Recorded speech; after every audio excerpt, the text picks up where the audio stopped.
Darla Darling, Susan Stardom, and Toastmaster Idol audience, I want to show you what's inside my brain and demonstrate how I organize all the pieces. So let's take a look inside. Mercy. It looks like puzzle pieces, but it's not. This represents my list of things to do. I have a bunch of things to do. I have change the oil in the car, call my mom, pick up milk from the grocery store, make a dentist appointment. I have lots of things to do. My brain's got a lot going on. But it turns out those are all just personal things. I also have some work things to do. I've got a presentation to do by next Wednesday. I have an annual review from my boss. I've got lots of things to do. I also have another bunch of things to do. I have all the things that I would love to do in my life, like travel to Egypt, take a hot air balloon ride, do yoga, exercise more often. I'm gonna just dump all of these in here. One fell out. My brain is full. I am probably stressed out by now. I have a lot on my mind. Now the first step, when I reach this point, I say to myself, I have to get all of this out of my brain. So I dump it all out. And I say to myself, this is some huge list that I make at probably midnight on a Tuesday because I have reached my end point. And I look at this list and it's just a huge jumbled mess. The second thing that needs to happen when you're trying to put your life together and all the pieces is to decide, what does the puzzle look like? What is the final outcome for what you want to achieve with your different projects? When you have these huge lists of things to do, a lot of time in this day and age, you don't know what that final project looks like. Does your presentation stop at 10 slides or 20 slides? So you need to have a picture to be able to do the puzzle for your final outcome. The next thing, when you do a puzzle, don't you all start to take the pieces and say, well, these are edge pieces over here, and these, oh, this one has a lot of flowers in it. You need to decide what action step you're going to take with everything that you do in your life. When you have something like change the oil in the car, is that an action step? Well, not necessarily. Change the oil in the car means I have to go get the coupon because there was one that was sent in the mail, and then the next step might be to call or find out what their hours of operation are. So you need to put these action steps down and put them in organized pattern. Phone calls that you need to make all need to go with phone calls. Things that you do on your computer will all go with your computer.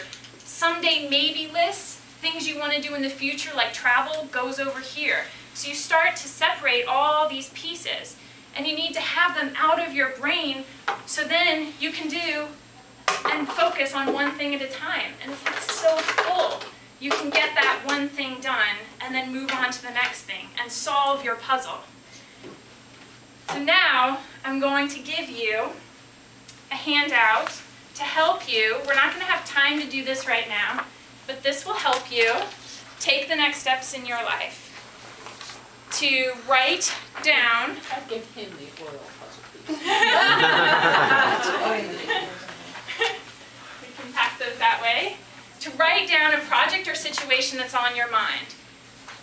So take anything that's on your mind and just get it down on paper.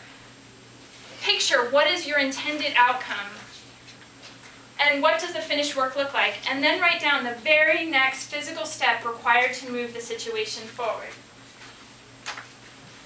So now that we have this big mess, it obviously needs a lot of organization, but you expect your brain to hold all these pieces in this box. I'm going to put them all back in there. It's just a huge mess. And when you expect to hold all these pieces, you can't be clear about what you're trying to accomplish. It's just one big mess of stuff. If you can implement just one small piece of this, and use the handout that I distributed, you can open up some space in your brain and you'll get all the pieces put back together. Thank you very much.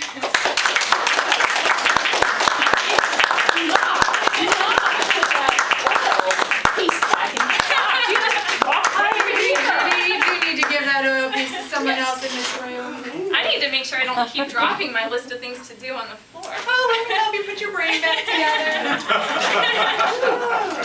Oh goodness, there goes another one. That must be the oil. Here's the oil. They must be Yep. live. There you go. Still going to be on their list. It's already taken Pretty care of. colors. I just realized I'm going to have to put all these back in their original puzzle boxes. Oh. I actually thought that as you were doing that. Chris, that's your job, by the way. Didn't it stress everyone out? Put it all back in the box. Yeah. Have you ever heard of a trash? Well, good job, Judy, on your third speech. Judges, how did Judy do tonight? Susan? Oh, darling, I'm worn out. 1,000 pieces in your brain. Goodness gracious. That's why I have Harry, Sally, Mary, Molly, Judy, Sally, oh, I already said Sally, Sam, and Justin to do all the work for me. Why in the world would I want to do 1,000 pieces? I have them do it all for me. But it was very interesting. I liked the way you pulled them out and threw them, and I would love to see them thrown all over the room in a much more dramatic way. Let the creative part of you just flow out. Do it very dramatically. Draw us into your puzzles. That will be very exciting to do. But other than that, just bravo. Thank you, Susan. Darla, what did you think of Judy's speech Well, tonight? I took a long plane ride to get here, and I really thought I was going to be just totally bored by this whole thing. But really, darling, you did a very nice job.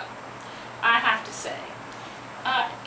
You could have done without that introduction where you kept talking about all her being in the pictures and stuff. Oh my, it was a little bit too much for me, but anyway.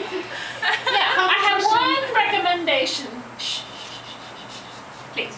I didn't interrupt you. I just zip it, zip it, zip it. I have one recommendation for you. Well, I really had two because I told you to give that charming young man over there the oil piece because that's really where it belongs.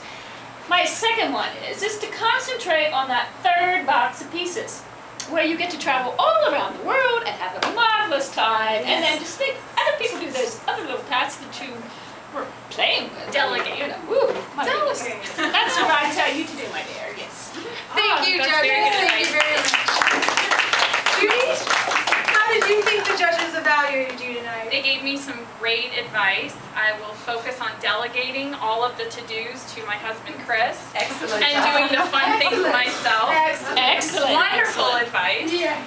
And I think I didn't feel comfortable throwing them around because eventually we do want to get these back in the right boxes. Which I think is going to be a little hard for you.